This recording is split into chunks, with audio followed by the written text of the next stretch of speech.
They say it's a rainy state, but I bring the sunshine. Right. Hello, everyone, and welcome to Removing Labels podcast, where we are challenging the status quo. We, as citizens, are tired of the divisive campaigns that go on every political year, especially every 4 years when the presidential race comes around. Our thing is that we all have something in common. We want good jobs, we want safe communities. So we want to focus more on the things that unite us rather than divide us because that's what diversity really should mean. Today, I am your host, Ilona Kearney, running for governor here in Washington State 2024. Alongside with me is my co host, Sean Gamble. and we also have a special guest. So can you announce our special guest? Our guest is Amari Millie, one of my alum from University of Washington, a profound brother that deals with recidivism in our youth. He's an author, he's a scholar, he's an all-around good gentleman, and we're going to have the privilege of talking to Brother Omari about some interesting topics today. Appreciate it. Yes. And one of my things is the policies. So a lot of you guys want to know my policies. I know I have them on my page, but they're not just like written all the way out. One of my policies is about restorative justice. It's important that we have reduced recidivism because one thing is if you don't learn to forgive, by the way, in my personal life, I'm a forgiveness coach, and forgiveness is very important. When you welcome people back into society, we have to give them the tools and the access to be able to be constructive and part of the whole community. And if you don't do that, then what do? They're going to go back into the whole system, and that causes more problems for us as a community. When we say that we want safe communities, we have to look at the whole wraparound services of what we're providing. And so Omari is going to be our specialist on this. And can you tell us about your book and a little bit about yourself? For sure. So the book that I have here today is called Transforming Society's Failure from Felonies to College Degrees. It's a memoir where I pretty much just detail my journey going from a real disadvantaged background, parents in addiction, dealing with homelessness, chronic instability, getting kicked out of school at a really young age, and it just leading me down this path that where I ultimately found myself incarcerated, 30 felonies for bank fraud. I didn't have a lot of positive role models growing up. I didn't have a lot of programs I was a part of or any real guidance. So I really just had to find my own way. And one of the ways that I found my own way after my release from prison was through post-secondary education. So going to college and, educating myself by reading, through interactions with other people, being in environments that I had never been in. It was just a nonstop transformative experience all the way from the community college level up to grad school where I earned a master's degree. So that's what this book is about, just pretty much my personal journey. And it has a lot of, stuff in there for people who come from backgrounds similar to mine, where they can learn from my mistakes, where they might see some similarities to themselves and where they might be able to find some purpose. I hear that the book is really inspirational and motivational for other people, even though that wasn't my intention. So this is one of the books I wrote. I also wrote two children's books, one called In Search of Role Models and one called Skin Deep as well. Wow. Awesome. And and when I think about this subject too, as we're talking about it, pretty much all of us have a little experience in something on this panel. I don't personally, I've never been to jail. However, my husband has been in prison for 24 years for murder.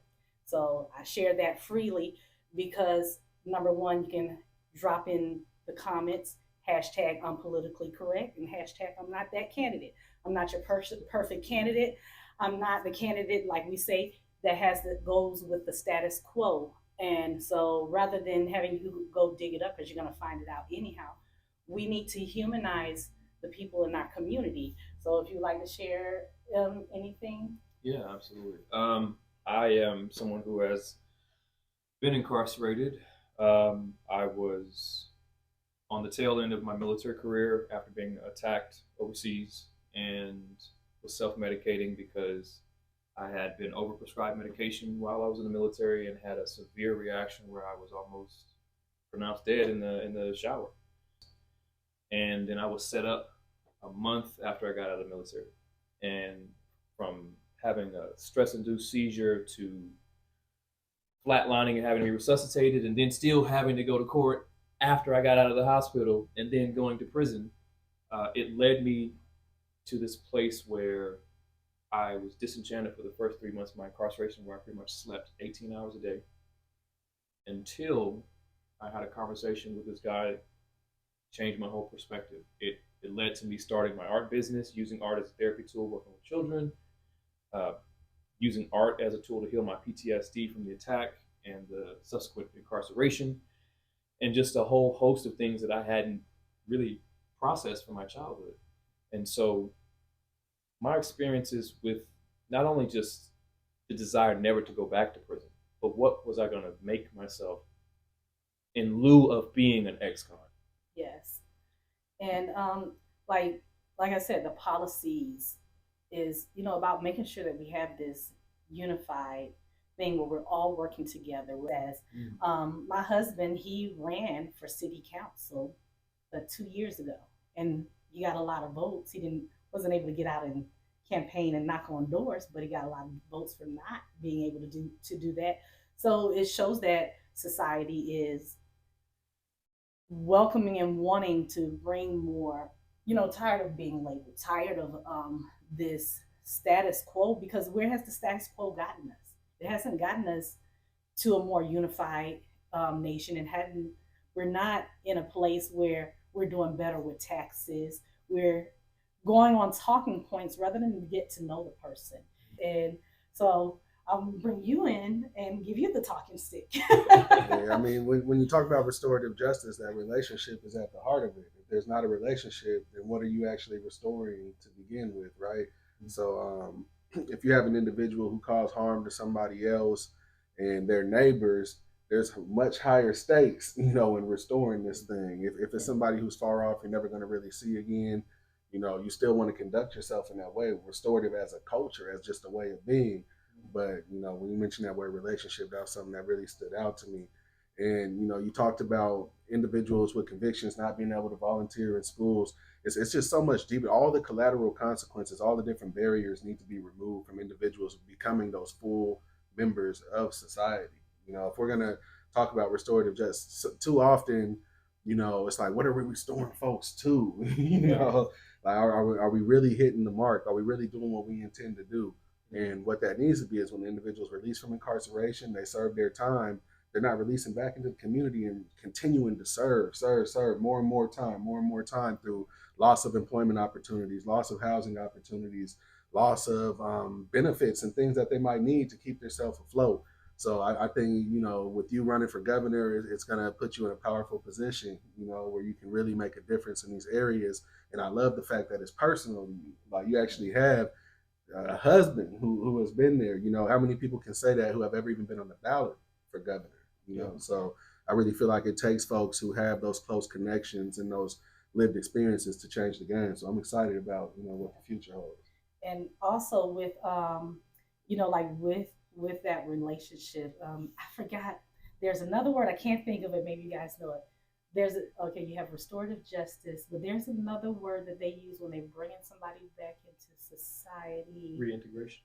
No, not reintegration, but my husband, he said the word, I'm just gonna say by the definition of the word, he said, how do you bring somebody back to something that they've never been? Transformative justice, is that what you're talking about? Well, it didn't have justice in there. It's like, it was another word that they've been using prior to restorative justice. So when maybe you will know. When it's like a second chance, and then I've heard reentry. I've heard like all those things, but I'm not sure what this one is. I'll have to ask him, and I'll plug it in here under the thing when I do. But he said that if a person does not know anything other than that lifestyle, how are you saying that you're rehabilitated? Yeah. Rehabilitating. He said you cannot. How are you rehabilitating them to, like, if I injured my knee and I go through rehabilitation, you're trying to get me back to where I was. For sure. But let's say I've never had the activity or the use of this, and it's not functional because let's say it might be paralyzed. So what are you rehabilitating it back Your to? baseline. So Yeah. if you're, I think what we're talking about is a readjustment of baseline. Yeah. Because I know that my social, emotional, and intellectual baseline was less than 0. Mhm. And so the examples that I had in childhood, the examples that I had in young adulthood, even in the military, my baseline was trauma based. And so when I'm looking at who I am now, I can operate maybe at a baseline of 0. Sometimes I dip below it because of, when you've been into something so long, that's your operating system. Yeah. And we have to rewrite our operating systems when we have a baseline less than 0. When I say baseline, I mean you have no trauma. You come into the world as a child, that's your baseline. Yeah. And then the world happens to you as a child. And you go and you develop and you underdevelop. Yeah. And you lose that emotional intelligence that you're supposed to have. And then you're rehabilitated back to your negative baseline. What good is that? It puts people right back where they started. No resources, no training, because we don't just need physical training. We don't need just job training. We need psychological, psychosocial, emotional training yes. that prevents recidivism. And I mean, it took me 8 years to get from prison to a functional job. And that functional job was retail. Like that was the highest I could aspire to before I got my military disability. Not to say there's anything wrong with retail, but if I aspire to more and this is the best I can do, my baseline is never going to be 0. One of the things is we have a punishment system. We don't have a rehabilitative system. We have a system that punishes, locks you up, takes you away from your family, takes you away from your community. Once again, the collateral consequences that come with just having that record. So, I mean, how does punishment play a role in that rehabilitation? It doesn't. So if you find yourself incarcerated and you see anything close to rehabilitation, it's going to be because of those men who were in there next to you, those women who were in there next to you, who decided, look, let's come together, let's start something, let's hold each other accountable, let's be each other's support group, because the system overall, it does not offer rehabilitation. There's certain books you can't even get in prison. There's certain things you can't even study in prison. Like maybe not specifically in Washington State, but I have heard stories of people, there are banned book lists for certain subject matters in prisons all across the country. Like if the goal is rehabilitation, then why are you limiting the capacity of people's growth? It doesn't make any sense. What both of you guys are saying is, how do we introduce possibilities? The possibility of being a homeowner. Like, had you never been a homeowner, your children probably aren't thinking about that, right? Like, they have to actually see it within their proximity. I grew up in homeless shelters and things like that. So you think I grew up thinking about being a homeowner? There's no way. When you talk about even just enrolling in these different schools, how many young people have been introduced to the possibility? Like, this is something you can actually do. You don't have to go to Lincoln or Mount Tahoma. There's some other options out there for you. The possibilities are not being introduced. And it's the same when individuals released from prison. Like they're going to go apply for that job where they heard all the felons are getting hired. Where's the felon-friendly employer and things like that. They never thought about the fact that they can open a business a lot of the time, that they can go get an education a lot of the time, or that they can enter a field where they can get to a living wage. Sometimes they think they're just stuck. All I heard, the narrative when I was locked up, was you're not going to find a place to live, you're not going to get a job. There's a lot of negative thinking, and that's because the possibilities have not been introduced. Like, who's going inside of these places, engaging with air? Like, if you're lucky enough to be on a call out to hear a speaker, like if you or I were to go inside of a prison and share our story, that's one way that possibilities are introduced.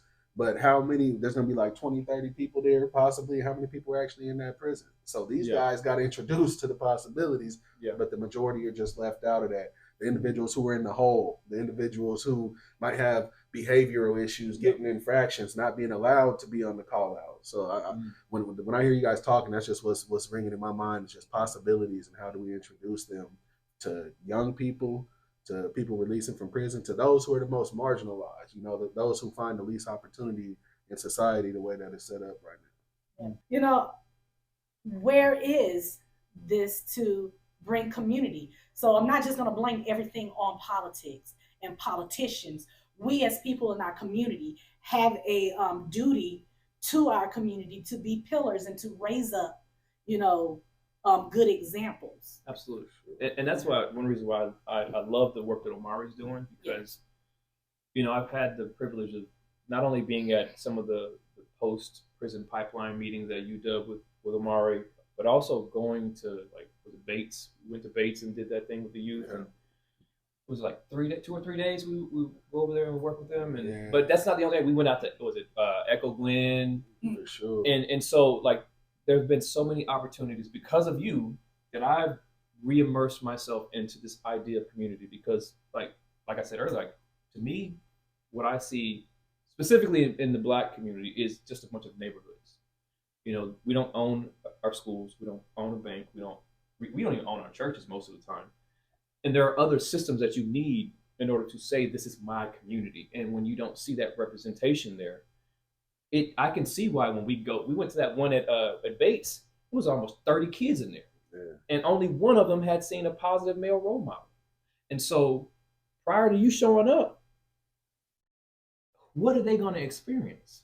And so it was profound to be a part of that with you. And I don't even think I thanked you for that, but I probably did. But thank you again, man, because like for real, I truly believe that one of the things that takes place as adults is we have the opportunity to heal our younger selves, because time is not linear. Despite what this Western lens is telling us, time is not linear. So every time you show up for a child, you're showing up for that young version of yourself that is saying, I wish there was someone who was here, who looks like me, who has had some of my similar experiences, who is here to help me.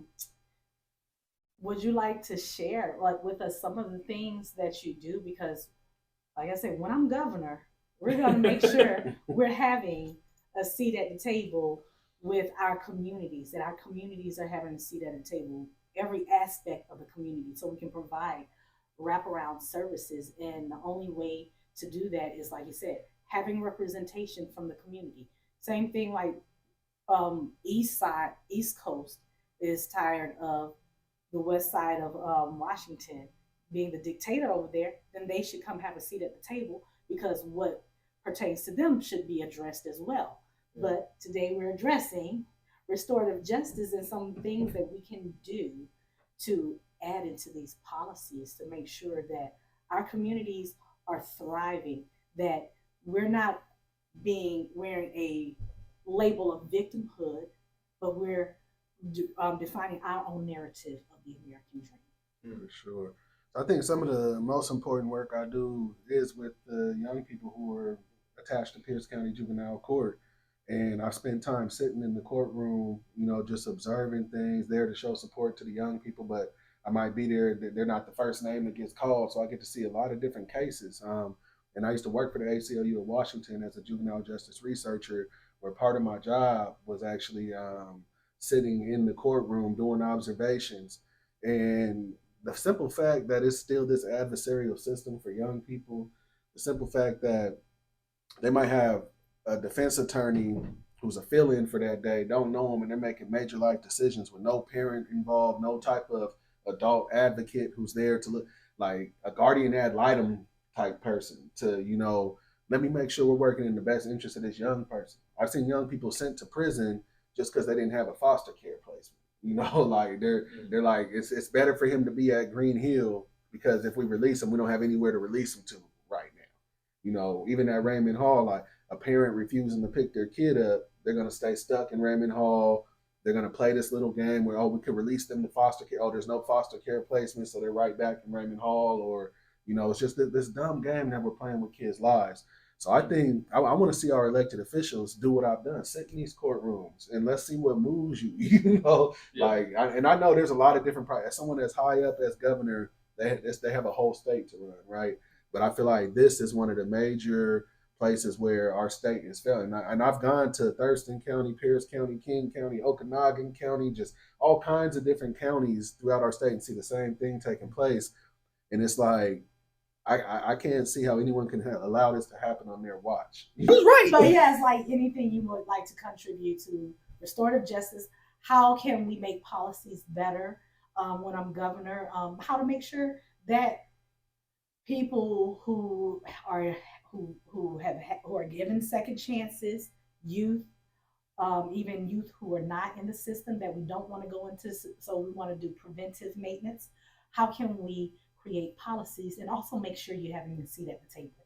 Yeah, I think that's the key part. The last thing you said, having a seat at the table, the inclusion of the people who are usually left out. I'm one person, one person, one person. It needs to be the collective who make the decisions at the end of the day. And how does that happen? It can be really difficult because you have a lot of different needs, a lot of different perspectives. But the more time you spend with the people, listening to the people, and actually capturing, what they're sharing with you, and then going back and reviewing it, once again, there's a lot of box checking out there. There's going to be people who hold community forums. They'll come to a library like this, fill it up with 100 people who are all sharing their stuff, and ain't nobody writing down nothing nobody's saying. It's like we get to say that we did it. So what I believe that you're going to do a great job. Like there were some things you said where we might have different perspectives. Like for example, I can't imagine what it's like to have a white parent because it's not my reality, right? Yeah. That's your reality. So you've been shaped by that in a way that I haven't been an experience that I don't have. So we need to really look at, especially in the state of Washington, if anybody who gets on the ballot and they make it, oh, this is just a black campaign for black people and things like, you're not gonna make it very far because this is a very white state. Like the very white state of Washington is not black. So I love a lot of the things you're saying about like this goes beyond race. It's not about black. It's not about white. And there's a lot of class issues where, if you go sit in them courtrooms, like I said, you'll see a little white kid here and there who's mixed up into the same things that you see a lot of the young black kids mixed into because their parents are also in addiction. They've also been abandoned. They've also been neglected. They've been getting in trouble at school because that system is just messed up and not using restorative practices, but instead relying on punitive type discipline. So, I'm excited to see how your campaign develops, and this has been great to talk with you guys. Yes, indeed. Thank you. Do you have any remarks? Oh yes, he would. Let me not. No, I just I think I stated most of just the level of appreciation I have for being here today. It is a surreal feeling to sit in the presence of a true change maker. And so to that end, we're going to close out Removing Labels podcast, but it's always so important to know that this is a true grassroots campaign, which means that I'm funding this out of my pocket. Now, when they're funding, they have millions and people with money behind them, but I'm just a regular person. I live in a historically disadvantaged community. So when you don't see campaign signs out there, I don't have money for campaign signs. Because your car was stolen and they were in the car. Yeah. So, as a matter of fact, we need to start asking around because you probably know who did it. Let me stop. I'm sorry. No, that's true, man. So it's important that you donate. $5 goes a long ways. If I can get 50,000 people share this video, share my campaign, heck, just share my donation page. $5 is all I'm asking you. And if you got more, if you like a person like me, I'm not gonna give you $5. I'm gonna give you $20 because that's new $5. Yeah. But whatever you can give, the maximum you can donate is $4,800 per person, per business. If you are a nonprofit or a corporation, you cannot donate.